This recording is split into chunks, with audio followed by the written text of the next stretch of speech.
kind of about the Hamlin case, okay? This is from an overview of the Hamlin case, draft 1 and 2. These are the early drafts by Go L on March 9th, 2024. This is what they presented to try and change the statute of limitations in Utah about reporting abuse. Okay.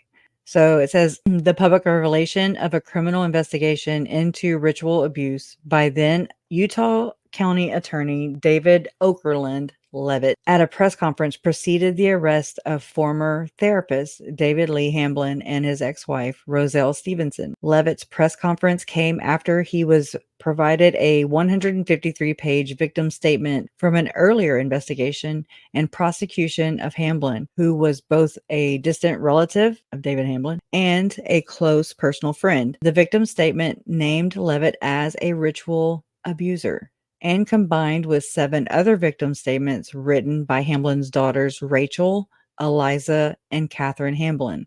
It painted an extraordinary picture of a group of adults who had committed nearly daily abuse against their own children. David Lee Hamlin was a central figure in that abuse. As a clinical psychologist, he allegedly utilized his expertise as a therapist and a ritual abuser to train parents.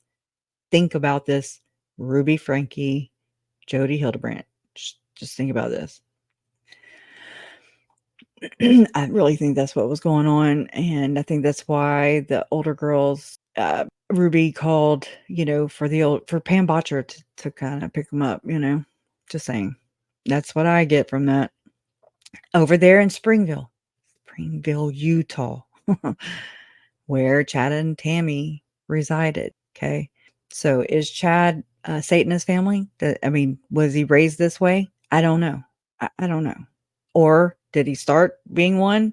I don't think that's how that works, but you know what I'm saying? Like there's something there and it's usually learned. He don't think he did anything wrong.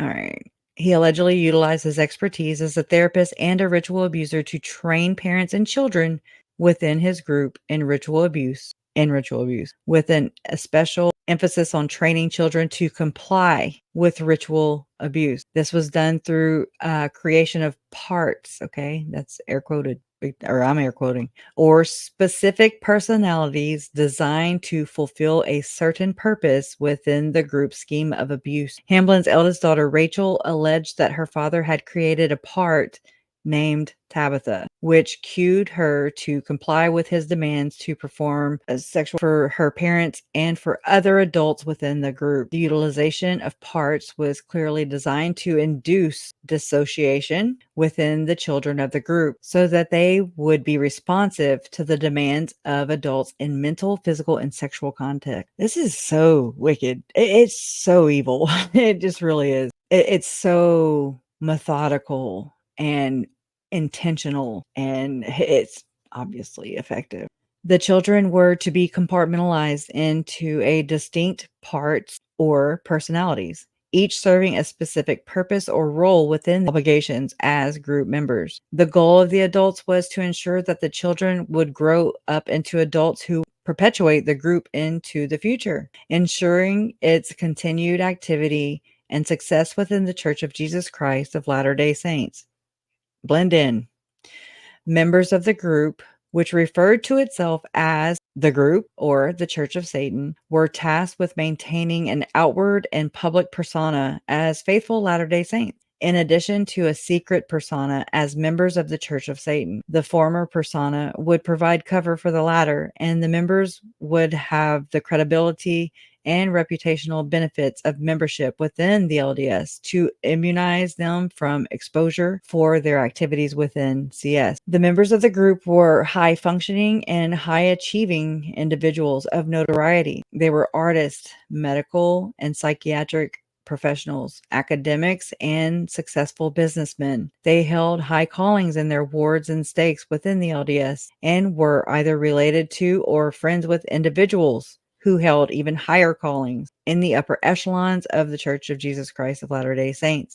They were bishops, stake presidents, high counselors, and held familial relationships or personal relationships with Area 70s, quorum members, or even first presidency members. Despite the overall tendency within the group for high functioning or high achieving lives, there were members who showed signs of abuse and its effects. These members failed academically, took longer than normal to matriculate in their undergraduate and graduate studies, and had extensive mental and physical health issues. The children of David Lee Hamlin were chronically absent or tardy in their school aged years, a fact which was documented in his divorce. The divorce proceedings also yielded confirmation of the Hamlin sisters' allegations that their father had forced them to ingest peyote, a controlled substance, as well as confirmation of their allegation that their father had moved a mentally ill adult patient, dual relationship, right? He's the therapist, and there you go. That their father had moved a mentally ill adult patient into the family home in Provo, where he forced Rachel Hamlin to participate in the patient's therapy at the expense of her own education. Hamlin's devolution from a respected therapist and member of the Church of Jesus Christ of Latter-day Saints was also chronicled in his divorce, as well as the investigation by the Division of Occupational and Professional Licensing, DOPL, which resulted in the loss of his license to practice psychology, but he still does. His association with known sexual predators was both professional in his treatment of convicted child sexual abuser Sterling Van Wagenen and familial in the case of his in-law, Timothy Nathan Tuttle, who was convicted of sexually abusing his adopted daughter. The court in Hamlin's divorce found by clear and convincing evidence that he had sexually abused his eldest two daughters, Rachel and Eliza. Two of the adult female patients that Hamlin had sexually abused testified at his custody hearing. And then here we go. We go exploiting the Native American religion. So here he goes. All right. The court heard of Hamlin's descent into a peyote-fueled exploration of Native American religion, which he integrated with his peculiar combination of psychology and the Mormon priesthood, subjecting his patients and his own children to the blend of beliefs and practices. Hamlin was utilizing hypnotherapy, peyote, and the mixture of his various belief systems into a method of convincing his adult patients that they were ritually abused as children. Hamlin would follow those efforts with a proposed therapeutic regimen that involved sexual contact with him, under the guise, it's always under a damn guise, of healing his patients from their alleged childhood ritual abuse. His male patients would be subjected to sexual contact with Hamlin under the rationale that the semen of a righteous man could drive out the semen of the unrighteous ritual abusers. Yeah, I'll say that again. I will. I'll say it again. Hold earmuffs. Hamlin would follow those efforts with a proposed therapeutic regimen that involved sexual contact with him under the guise of healing his patients from their alleged childhood ritual abuse. His male patients would be subjected to sexual contact with Hamlin under the rationale that the semen of a righteous man could drive out the semen of the unrighteous ritual abusers, which Hamlin explained was causing the mental trauma and sexual identity issues that plagued his male patients. Okay. This would in turn enable Hamlin to cast out the parts that he claimed were causing mental illness and homosexuality in his male patients. Those patients described a pattern of abuse that involved manipulating them into consent for the initial sexual contact, followed by increasingly more violent sexual assaults in Hamlin's home office in Provo. Tom Harrison. I'm not saying that. I'm just like, whoa, that's what popped in my head, allegedly. Okay, when the patients did not comply with Hamlin's desires, he would forcibly, earmuffs, rape and sexually assault them. David Lee Hamlin was not a pedophile or an exclusively heterosexual or even bisexual man. He was a situational offender, a man whose proclivities were contingent upon situation and convenience. In his home, his sexual access to his own daughters was unchallenged due to his status as the paterfamilias, a man who owned his wife and children and exercised total dominion over each member of his family. Whoa. Now, who does that sound like? Okay. Whoa. For real. Oh my God. Let me read that again because that just, woo. He was a situational offender, a man whose proclivities were contingent upon situation and convenience. In his home, his sexual access to his own daughters was unchallenged due to his status as the Peter Familius, a man who owned his wife and children and exercised total dominion over each member of his family. Mm. And so it says author's notes. You can read the rest of this document over its scribed. It contains exhaustive footnotes with hyperlinks. A more extensive draft with additional sections and footnotes is available. Okay, and so he's just kind of talking about that. Over time, this document will contain executive summaries of each individual mentioned in the Hamlin victim statements, and there's a lot, as well as additional findings which are yet unpublished on the site.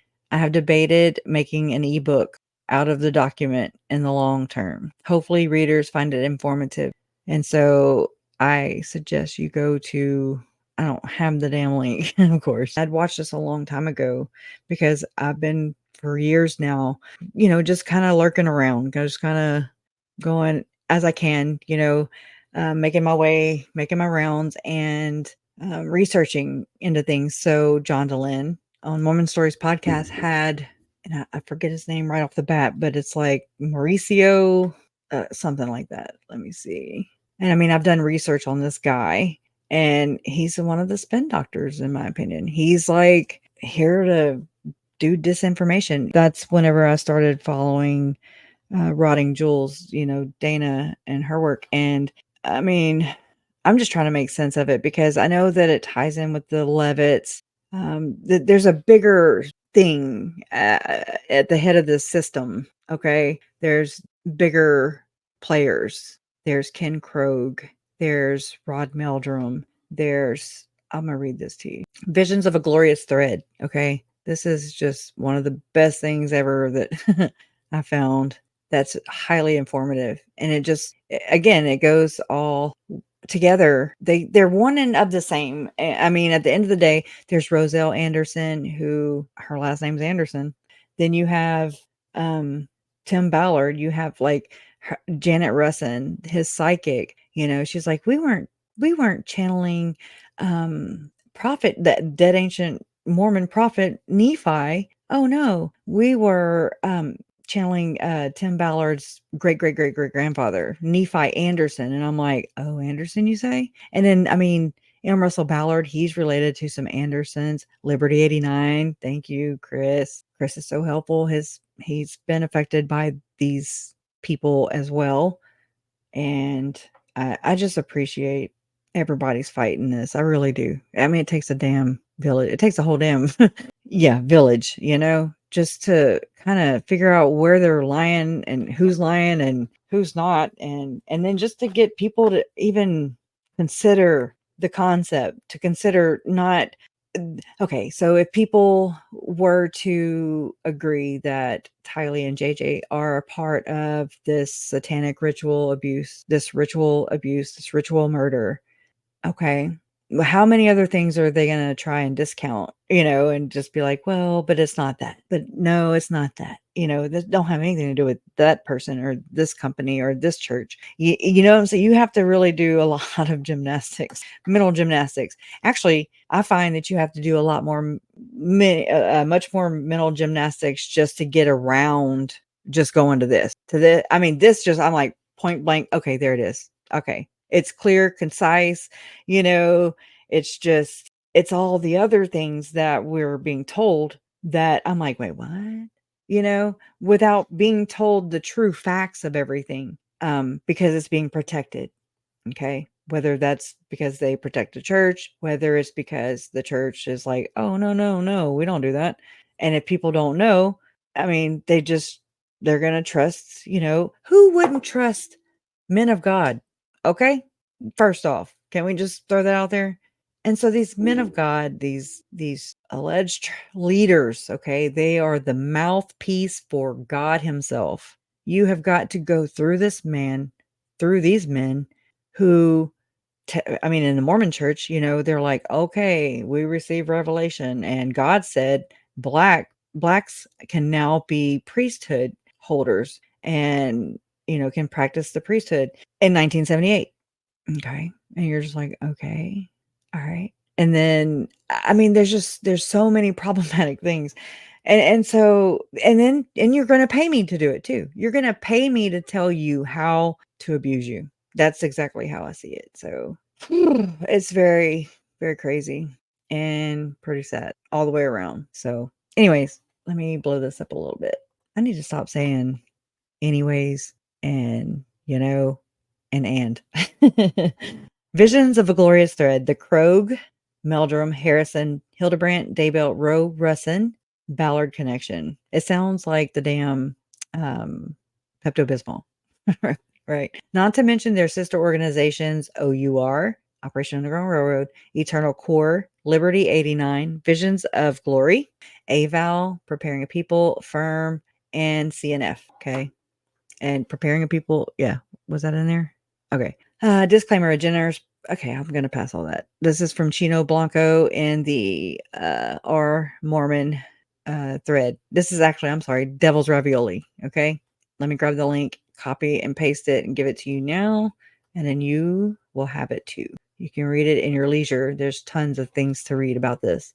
So on 9/29/2023, Tim Ballard shared a short clip on Twitter from Ward Radio livestream. Carden Ellis has taken significant time hunting down statements from those around Tim to address the current scandal. And so this was back, oh hell. All right, never mind. Carden in the live stream shared a statement made to him by Ken Krogh in defense of Tim Ballard. Ken Krogh, okay? Ken is this guy right here. Ken is the current president, CMO of the Spear Fund. Okay. The Spear Fund is a nonprofit organization that was basically when Tim was forced out of OUR because of these allegations that were coming forth. They had to sever ties with him, I guess. It's all about looks, right? And so he went and buddied up here, Ken Krogh. And so Ken Krogh he is also a co-founder with Tom Harrison, which Jody Hildebrandt was part of, right? That Eternal Core. Okay. So there's that. And that's what Lauren was saying earlier in that clip that I shared. This was all in 2019. Tim Ballard was going to speak there. So was the head coach for the Pittsburgh Steelers. Tony Robbins. Anybody is going to shatter your worldview. And I'm sorry, it really does suck. All these people that you looked up to all your life, and you just do a little digging and you're like, oh my God, like what the hell is really going on? It's really sad. But I'd rather have a shattered worldview than a living a lie. Continual, I'm sure I still do. I just don't. I'm becoming more aware, by just doing my own research, learning, and seeing it for myself. So, all right. Ken is the current president and CMO for the of the Spear Fund and has a long and fascinating history of business ventures. He is probably most well known as the founder of InsideSales.com and his consulting entrepreneurship. He is a member in good standing of the church and he's consulted for the church in a number of capacities. Ken was also head of OUR social media back in 2016. He suffered a significant head injury in a car accident in 2015. This moment seems to be a significant turning point in his life. As recently as 2019, his calling in the church was to manage social media. Imagine that. For 30 Utah YSA stakes. That's youth. In addition to his consulting, he has consulted for the church on a number of occasions. Ken is on the board of Liberty 89 with Brad Brower, this guy right here, son-in-law of Elder Ballard. That's that top dude, upper echelon. Okay. He's the one that sanctioned the damn couple Drews. A media company founded by Tim Ballard. Wow. You're like, why is Tim and all these things with Elder Ballard, Ken, and then Tom Harrison? When you start adding up all these things, you're like, whoa, this is totally not cool. And so this is from the initial civil lawsuits. Okay. So I've actually done a live and we've covered quite a bit of the amended lawsuits where they add more in that about Ken Krogh doing these priesthood blessings along with Tom Harrison, just like Chad did, all that, just the same thing, different people. not being connected. Okay. So Liberty 89 was registered in August of 2016 from the recent publishing of the 75 pages of investigative documents on OUR. We learn of a meeting held at Thanksgiving Point between Sherston Stockwell, OUR, Tim Ballard, OUR, Ken Krogh, Tom Harrison, and Hugh Vell, Liberty 89. He's on there with M. Russell Ballard and Tim Ballard, Liberty 89, Elder Ballard. Sherston said Tim took her to a meeting in her official OUR work capacity to meet with people at Thanksgiving Point. The people at the meeting included Tom Harrison, Ken Krogh, Hugh Vell, Tim Ballard. Sherston said they claimed to have visions and special intelligence, of the second coming. I mean, that's enough for me right there. I'm just like, whoa, These are your accelerationalists, okay? These are the guys who are trying to usher in the second coming. And this is what they believe. I'm just going to tell you what they believe. They believe the second coming. Their definition of it is a new world order, as I understand it. Sherston said that because she had shared some spiritual things and Tim found out about it, he could share with her the more secret things that I'm involved in, that Tim's involved in. Sherston said during this meeting, they spoke about Liberty 89, American being a fallen nation, Constitution hanging by a thread, and how it was Tim's, quote, calling to do these things with OUR and restoring America to the covenant. Sherston said restoring America to the covenant was, quote, a big mission of Tim's. And he even wrote a book, American Covenant, okay? That Elder Ballard actually talked him into like taking the LDS kind of references out and that way he could open up to a broader community, Christian community, right? Not make it so Mormon-y, I guess you could say. And so Chad Daybell did the same thing with Suzanne Freeman. Okay. Sherston said restoring America to the okay, big mission of his, and he was called, that's in quotes, of God, in quotes, to do this. Sherston said Tim was very verbal about Elder Russell Ballard's involvement and behind it, but Sherston said she didn't know if she believed that. Sherston said, Tim would say that M. Russell Ballard is a part of Liberty 89. Tim would tell us that, but Hugh was there and Hugh was an employee, so it would be more employees than just me. Apparently, Elder Ballard was well aware of Liberty 89 and its mission to publish what appears to be American-centric nationalistic propaganda infused with Christianity. This was all to fulfill the American Covenant, okay, on Amazon. A religious theme presented extensively throughout Ballard's books. Also David Barton too, okay? It is very important to note that Sherston said the participants, quote, claim to have visions and special intelligence of the second coming, unquote. Who on the participant list provided is known to have visionary experiences? Tom Harrison. Tom Harrison is a cognitive therapist with a 40-year career that has included teaching in multiple faculties at the University of Utah and private counseling. He is not a currently licensed CSW in the state of Utah. Okay. And so they included that Thomas Alexander Utah license status. What the hell? Who's Thomas Alexander? I don't know. All right. Tom is a member in good standing and has significant ties within the church, neighbors of Neil Maxwell and Spencer Kimball.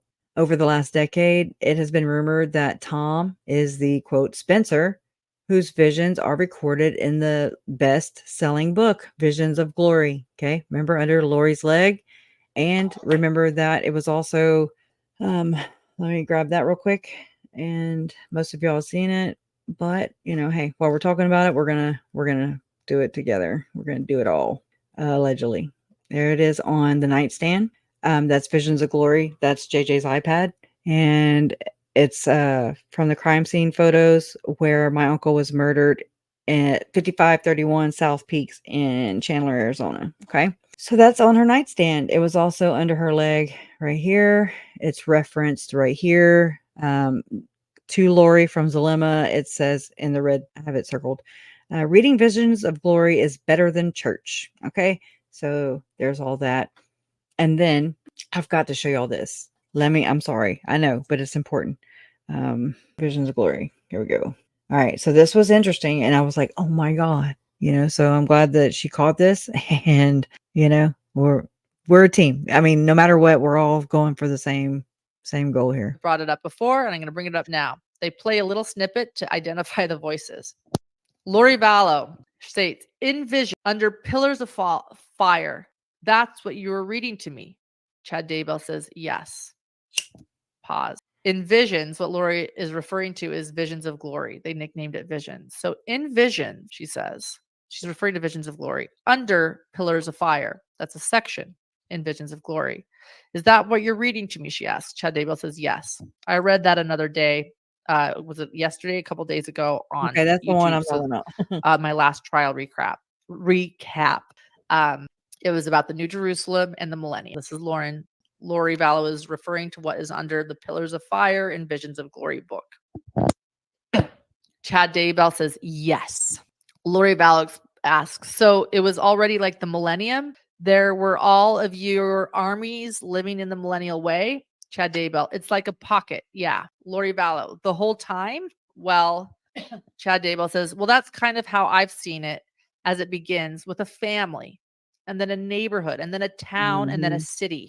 And New Jerusalem is kind of the best example of that. And then he chuckled. Lori Vallow, right. Chad Daybell, yeah, it starts small, but it grows exponentially, referring to the New Jerusalem. Lori Vallow, Chad Daybell, well, and they're doing all they can to destroy one of the key families, but they're not going to. Both of them at this point chuckle. Lori Vallow, I mean, there's so much that I know. I was sitting here thinking about all the things. Audio cuts out. I know too much. Chad, yeah. Oh, yeah. Lori, I can't deny it. No, it's just a matter of time. I just don't know what the timing is. Chad, well, I texted Ray. Lori, yeah? Chad, he responded pretty quick.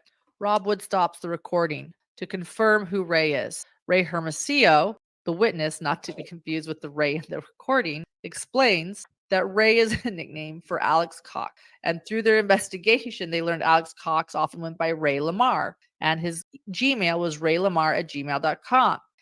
And that Alex Cox was dead at the time of this recording, because this recording was June 8th of 2020. Alex Cox died December 2019. He was deceased. So when they're referring to Chad texting Ray, they were referring to Alex Cox, who is dead. Let's see. That he speaks to many dead people and in this case he's texting them where oh my god, here we go. Lori writes, well, that's good, referring to the text to Ray. Usually it's hard to get a hold of him. He's busy these days, Chad. Chad says he is, but he was, and I asked him what, okay, I'm not gonna do this. This is silly. But I mean, if I could have found the right damn video, right? More of the beliefs, okay. What the hell did I must have wrote that in there because right here. Personally, I'm a family member of the now infamous Latter-day Saint Lori Vallow, now Daybell, who was my aunt for more than 14 years. Lori was married to my uncle Charles Vallow, who many of you know was murdered in July of 2019, admittedly by Lori's brother, Alex Lamar Cox. They claimed it as self-defense. Although this has not gone to trial as of the time of this writing, I am confident that Lori will be convicted of first-degree murder and conspiracy to commit murder in both cases in Maricopa County, Arizona, in the near future. Joshua J.J. Vallow, born as Canaan Todd Trahan, was my only nephew, as my brother Todd has no other children. I just don't know. I don't remember doing this. So some may question why individuals with such beliefs were appointed to these positions within the supposed true Church of God. A faithful Latter-day Saint might argue that, quote, while the church remains true, its members are fallible, unquote. This emphasizes that all individuals are flawed, despite the church's infallibility. In my extensive personal research, I have found that this case does not align with my experience. I will delve into my reasons for this belief in a future discussion. Well, thank God. Now back to the Hamlin case. Please note that while engaging with this material, it's important to approach it with an open mind. Just because there are allegations within certain parts of the church, it doesn't negate the truth of the church as a whole. Many times you'll find that those responsible for such actions harbor animosity towards Jesus Christ and follow a different path. Even though they might be physical members of the church, spiritually they do not align. Remember the words, quote, woe unto them that call evil good and good evil, that put darkness for light and light for darkness, that put bitter for sweet and sweet for bitter. Isaiah and Nephi. Okay.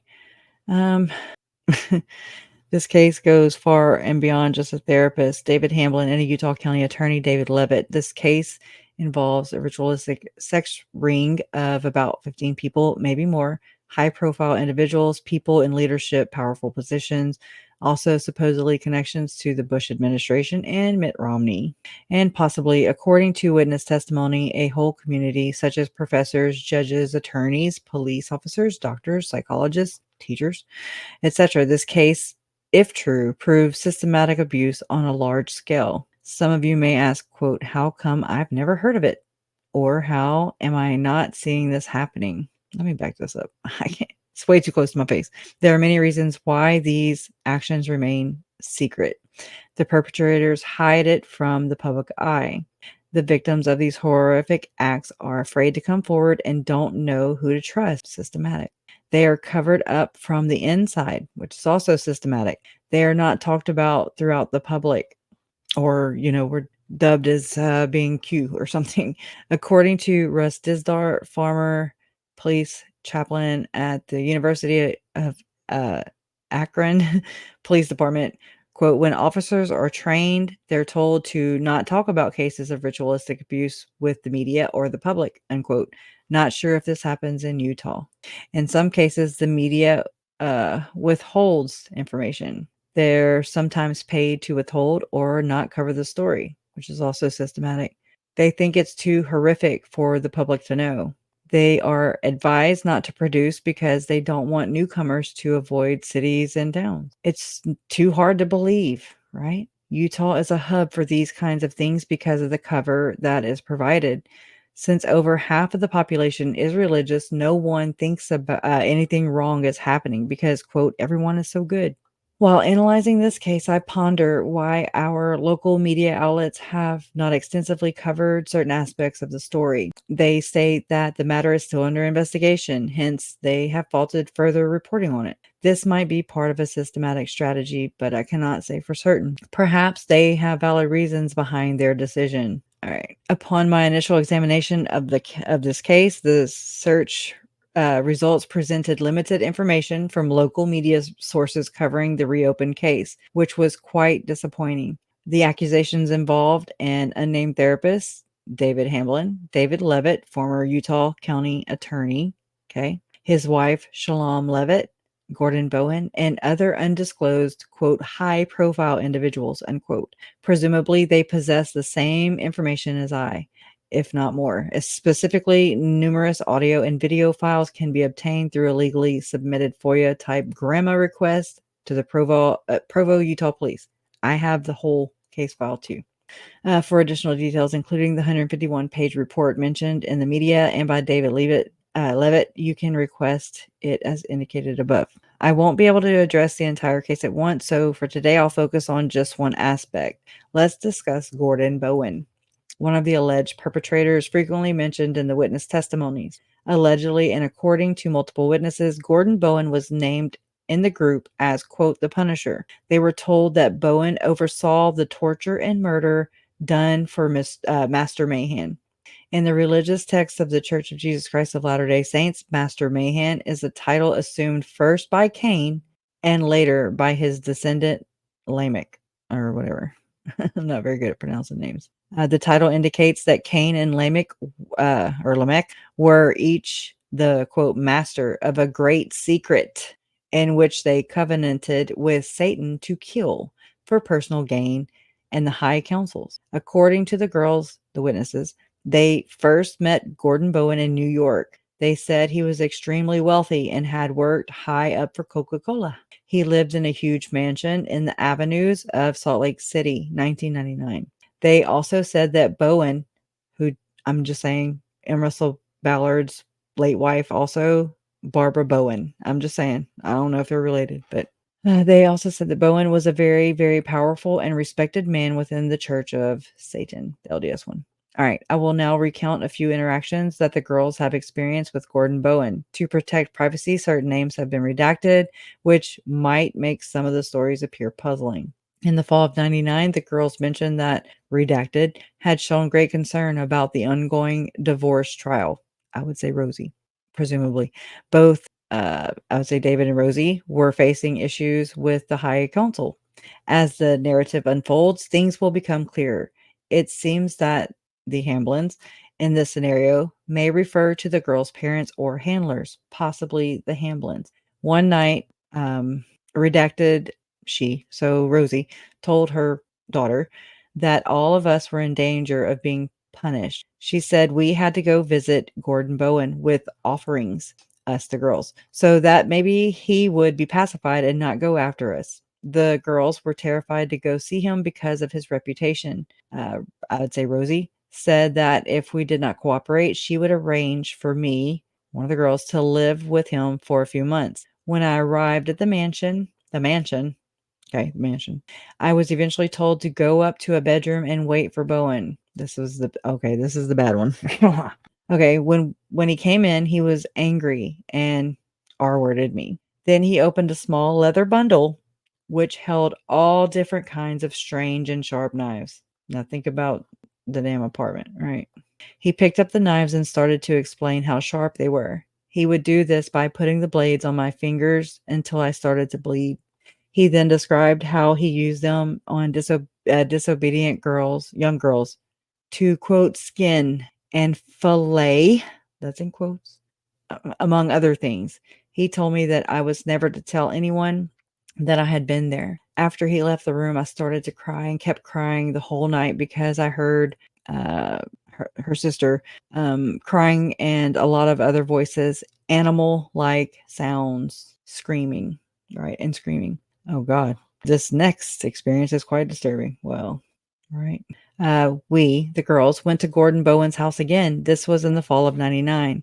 This was one of the nights we were tortured. We were first taking a tour of his workshop. Oh, yeah. Trigger, trigger. Warning. Gordon Bowen bragged about, okay. We were first taking a tour of his workshop as Gordon Bowen bragged about what he was doing for Lucifer and the Church of Satan. During the tour, we saw a dead man's body hanging from the ceiling, completely skinned, many different types of machines, large tables with straps to tie people down during torture, antique torture devices, and mannequins. Can you imagine? He told us that they were, quote, outer shells of real people set up in sexual or violent positions around the room. He then showed us his mask, known as ceremonial masks and death masks. These masks were made from human skin and sometimes still had the hair on the top. They were used during rituals, sacrifices, and when torturing. Bowen claimed that the people's spirits were still in the masks when that they had made. He also showed us coats that he made out of people's skin and dried organs. Okay. He also had shrunken heads. After the tour, he locked the door and started R-wording and T-wording us. We experienced this for hours. Bowen would wear some of these skins, right? And praise Lucifer during the torture. Note, I won't describe some of the T-word because I can't even get myself to write it. It is so horrific. They were not only T-worded, but were forced to watch and listen to other parts of the experience. They were forced to watch him clean out and skin an already dead body. After the T word, they were thrown in small wooden boxes / cages. Based on the timing of what they said, they claimed to be locked in the workshop for over 12 hours. Think about the damn Frankie kids. Another experience. During 99, Provo, we were blindfolded and brought before the High Council. The High Council was wearing dark cloaks. I swear to God, this is what I envisioned for JJ. I'm just saying. And Tylee. Anyways, the High Council was wearing dark cloaks and masks, so we could not see who they were. It's eyes wide shut. The council was meeting for some sort of trial for David and Rosie. Were mentioned. Okay, redacted David had broken their covenants with Lucifer and had endangered the Church of Satan and Lucifer's work on the earth. The council then voted to revoke David's position as Peter Familius, head of the household, over redacted, and that was authority was transferred to redacted again. The council then looked at me, witness, and told me that it was my sworn duty to follow anything and everything they commanded. They told me that if I was disobedient, I would be cut off from my bloodline. This is important in the doctrine of the Church of Satan. Uh-huh. Eternally, eternally, and would be turned over to Gordon Bowen. They said that he would have no restrictions and be able to do whatever he wanted with me, T-word and sacrifice. Then they would easily cover up the murder.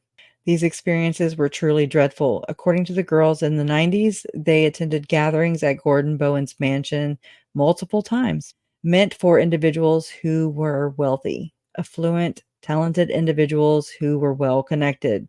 These are the sole stories I will share in this article. For further details of the aspects, I omitted victims, refer to victim statement number 2 here.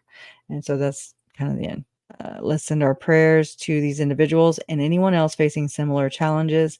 The existence of evil is a reality. It seeks to harm humanity's souls. With the presence of evil, the presence of Jesus Christ is also real. Cling tightly to Christ with all your might. He is the ultimate source of help and salvation. Stay tuned for further updates on this. Oh, the game. Kanye West is linked up to Sean Reyes in the documents that came out from suing Sean Reyes initially. It's sad, right? It's like, want the rest of the story. It doesn't bring justice to the victims, in my opinion. It doesn't make people aware of these things. You know, if there's no information put out there for people to connect, 8:22 here in Wales, 9:20. Oh my gosh. I'm glad y'all are here though. Thank you. I'm sure it is. It is the core belief. It is why Jesus came. Read the Bible. It's right there. It's really sad, I mean, because I really just I think about Tylee and JJ. I don't know why they were handled different. I don't know why we don't have. I'm right there with John Pryor with Melanie damn give. I want the damn phone. You give me the contents of your phone like Zalima did. Okay. You don't get any free pass here, sister. And so that's interesting because Jason Mao in the FOIA docs that I'll have to put a link here too, I guess. But in the FOIA docs, Jason Mao, it said that Lori had text Jason Mao and she was like, "Oh, I'm the one that met you in the temple." Okay, this is like the thing. Okay, it's like a business, it's like an underground. Let's meet in the damn temple. And she went with Nicole Earl to the temple, and obviously she wanted that further light knowledge, right? That's that further light knowledge code phrase. Okay. And I guess whenever you ask for that, you are ready to, participate in the dark arts via polygamy. Whatever the hell they sealed in the temple, in an official temple with an official sealing them together. Polygamous or not, I don't give a shit. It's wrong. It shouldn't exist. You know what I'm saying? And so I don't know.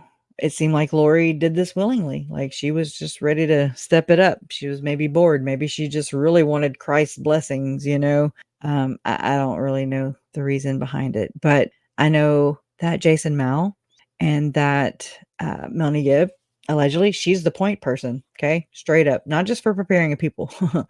Oh, no, no. I mean, here's Lori asking for further light and knowledge, basically. And then he sends her, "Well, here, I'm gonna give you Melanie Gibb's number." And then Melanie Gibb knows Chad, knows Lori, hooks them up. And then boom, they're sealed in the damn temple. Okay. The rest is fucking history. Okay. And there's a lot of death and shit in its wake. And I think that's bullshit. You know what I'm saying? I mean, just, I don't know who they work for. I mean, like in life, like who is above and calling shots above Melanie Gibb and Jason Mel for sure. I would like to know that. If anybody knows that, please let me know. One day, y'all. just not today. All right, I'll have to go in and put it in afterwards, after we end. I believe these rabbit holes is part of revolution tactics. Talks about knowledge going back and forth. I'll have to think about that. I'm like, what?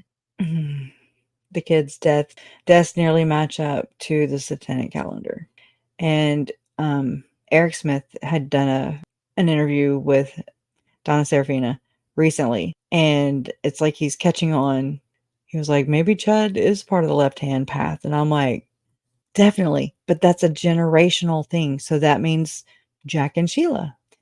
That means Broad Meldrum, and you know, and so there's connections to like the whole the place where we had the children's celebration of life. Y'all, it is owned by the Cars, the CARR, okay? It's a damn amphitheater, and I'm just like, "Oh my god, it's arts and museum, and it's into that field." And then East Idaho News is, like, correlated with them, and Frank Vandersloot owns East Idaho News, okay? What I'm saying? And then I've scouted down a bunch of I was trying to get all the things together for Frank Vandersloot to kind of pull that in a little more because Frank Vandersloot's stepdaughter too is named Sharissa. And in the text messages between Alex and Lori on September 22nd, when Melanie and David were present, do you have eggs? I have eggs. That weird conversation. They're texting each other. Lori and Alex are texting each other back and forth, weird stuff. And we're like, eggs. Like, oh my God, what? Okay. I mean, there's GHB in the little boy system. My baby nephew system. Okay. Yes, Natalie. And not only that, he owns the Melaleuca plant, right? And Ian works for the Melaleuca plant. Do you hear me? Okay. Do you hear me? Please. I wish I could code talk right now, but I don't know how. But okay, so let me get back on track. So Sharissa is allegedly Frank Vandersloot has a stepdaughter named Sharissa. And in the text message at the same time, I'm telling you about with the eggs and all that shit. I'm sorry, I can't get him off my brain now. Lori is like texting Alex, okay, and some time goes by, and it's like, and she's like, meet me in chat at the terrestrial church. Terrestrial means the next plane, right? The next plane, not on Earth, which is telestial. Terrestrial is the Church of the Firstborn. Do you understand what the Church of the Firstborn is? Church of the Firstborn is a title. It is not an actual place, unless somebody names it. I'm gonna name me a church and get me a 501c3. Right? Just kidding. So meet me at the terrestrial church, and meet me in chat at the terrestrial church is what Lori says. And then I don't know what happens, right? There's just these texts, okay? Then it seems like she may be at home. It seems like that. But she's like asking Alex like what he's doing, and he's like, I'm getting a fresh ceiling, Sealing, from Sharissa. Okay. I don't know. Trying to make sense of something without all the pieces. And so, but having to do with Frank Vandersloot, this. Oh, and guess who else owns, crematorium? Wood. Just the last name Wood. I'm just saying. Ooh. And then Lockheed Martin was at that celebration of life at the actual building we were at, the auditorium thing, the stage, that place where we had it. There was a plaque or whatever in the front window, one of the front windows, saying it was an older like building, of course, and it was like thanking Lockheed Martin for basically renovating, So I'm just like, oh, okay, it's all starting to make a lot more sense. Let's go here. I wonder why it hasn't updated. Maybe I haven't uploaded. All right, I'm gonna play it from my damn phone. We're gonna damn do it this way. There's more than one way to skin a wabbit.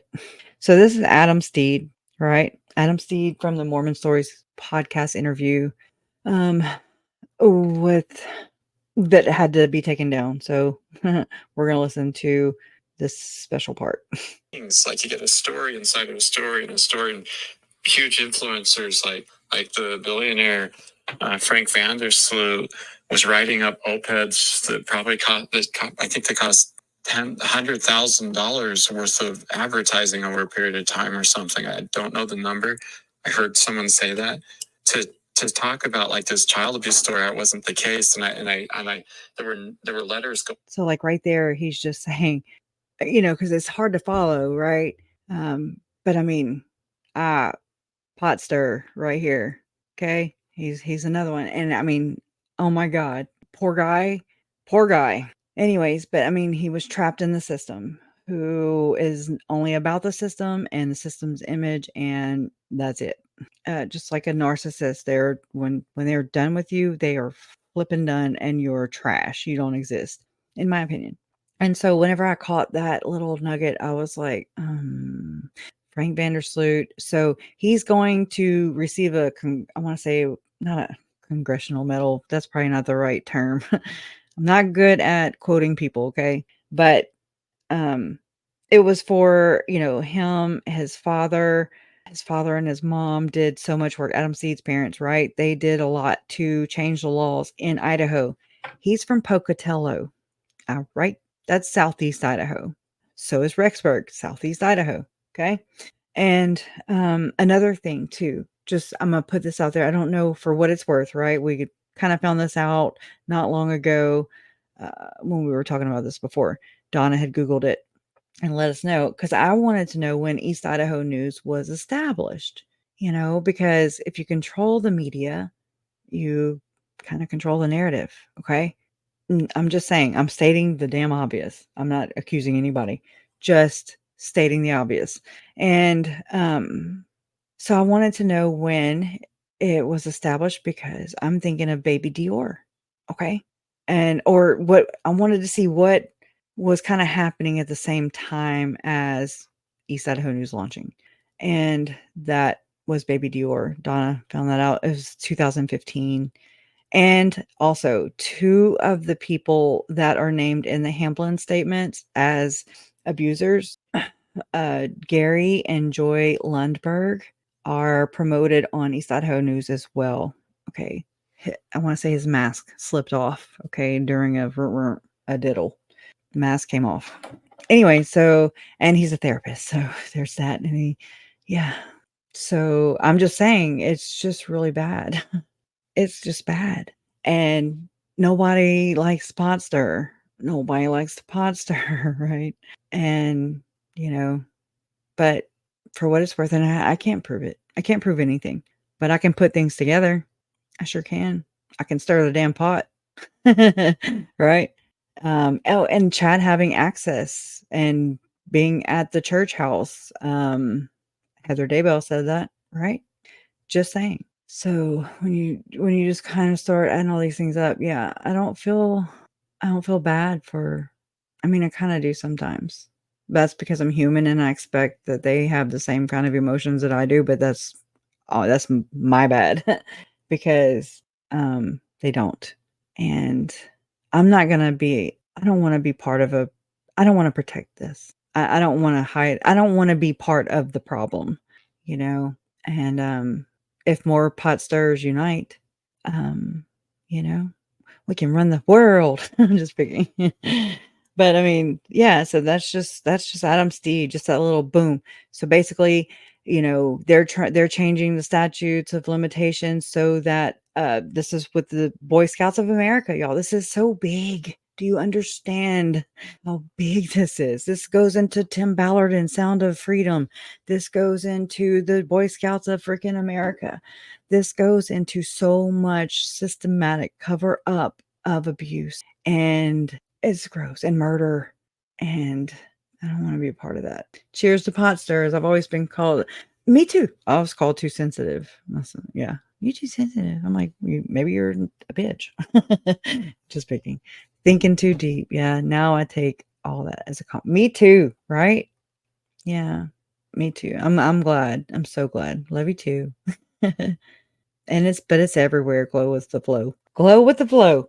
Now, being from Louisiana, I'd have to spell glow GLEAUX. I'm just kidding. World government, right? Think about how the church is using crosses. Remember how Lori said that by one of Melanie Pulowski's children drawing crosses on the wall was a way for the dark and the evil one to find them? So what is the church doing? Just kind of entertain that for a second. The church is drawing crosses all over the map. You know what I'm saying? Inverted pentagrams everywhere. Everything's inverted on a massive level. And so go watch this interview with, if you please. Let me copy and paste it. I actually do have it. This is from Nuance Ho, and it's Ryan Fisher. I'm not saying he's all the way out of the system, but we learn a lot about Tim Ballard and the end game. The end game is one religion, one world. If you know what I'm saying. I'm gonna start having them damn disclaimers on the bottom, because I'll be shadow banned. But I wasn't this last time when we did the one about Melanie Pulowski, y'all. I was like 2,000 views. I just got off of there. I mean, and then now it's like almost at 10, and I'm like, what the hell did I do? It was weird. So whatever. I call it the algorithm wave. What's happening? And so I'll probably be shadow banned again. Okay. All right. So that was real. It was fun, but it wasn't real fun. Yeah. People don't just disappear. Right. And it is about money. It is about power, and it is about sex. That's very vague. It fits over every one of us. Okay. Straight up. Straight up. But I mean, really, there's the human trafficking, there's the abuse, the systematic cover up of abuse, there's the rebaptizing and protecting these predators. Forgive the offender, Jesus and Satan are brothers, forgive. I need a full hat too. Can you make us all a full hat? If you were drinking, I'd run. Oh shit. I'm nice whenever I'm drinking. Back in the day. I'm gonna take that as a compliment. You might not be meaning that as one, but yeah. What are all these damn billionaires doing when this all up in they're stirring the pot too, but no, it's got a silver spoon they're stirring with. Just saying. The Kool-Aid. We ain't drinking it. We don't drink. Yeah. Yeah. Oh, yeah. It is a breakup. It's all over. I mean, you got Sean Reyes. You got David Levitt. Michael Levitt was the governor of Utah. I mean, that's kind of so you got to look at the big system, the big picture, what's really going on. That's kind of how my mind works. I'm not very good with the getting in the weeds of everything. But if you kind of back out from the view, and so again, this is something I just kind of I was not looking for this. I was looking for damn, what the hell, what they doing? It is church stuff, okay? It is related. It is the same thing. You can't separate the two. There's too many people doing it then. You might want to have a talk with your congregants, okay? And members, I'm holding you accountable. You have to you are responsible for the shit you put out, okay? So am I. So are you. We all have to reap what we sow, okay? You can't put out shitty shit and then just be like, I'm a saint, No, that's not how that works. Grace? No, that's not how that works. You lead by example. You can say you have grace. You can say you worship Jesus. You can say all these things till you are blue in the face. But until you actually practice what you preach, I'm going to leave it at that. But, this also goes into a Salem Institute also. Shalom Levitt, I mean, she teaches at BYU. She's like all trying to normalize, basically where kids have the choice whether or not they want to have sex. There you go. That'll sit right with you. Just saying. And so that's David Levitt. David Levitt has connections to Ukraine. Remember the whole Buffalo thing? Him and Victor Yoshenko. Oh yeah, I'm about to get murdered. I'm straight up about to get murdered. All I'm saying is, it's a little scary. But Victor Yoshenko, Tim Ballard's over there, Ukraine at the same time as David Levitt in Ukraine. they have this whole school over there and everything. And there's David on tape saying he wanted to adopt the little Alessandra fishing hawk, and allegedly, just walked off the damn reservation with that baby girl. And I mean, she allegedly is still living in freaking oh hell, Scotland. Where'd they move? And they're living in a castle. Straight up, you can't make this shit up, okay? Straight. When I'm saying that, I'm like, I sound absolute batshit crazy, but it's their crazy. The night Crusher lost her channel and her life, right? Oh my God, Scotland. Thank you. It just didn't sound right, but yeah. And so but then there's David Levitt, and he's chasing down that Arthur Knight guy, who has 50 billion flipping names. But he was also tied up in like these is it Boys Town or something? I don't know enough about all the Franklins. I haven't done all that yet. PTK, Program to Kill. I got to finish reading it too, so I don't know what the hell I'm talking about. But anyways, yeah.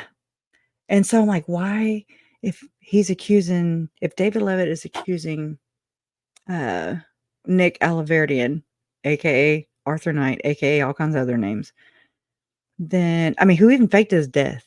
Straight up faked his death. Okay. This is crazy. Uh-huh. And anyways, moved to England, Scotland, and then they just extradited him back to Utah. I mean, watching him go through a court hearing in Utah, Nicholas Alaverdian, is like watching Daryl Brooks. Okay.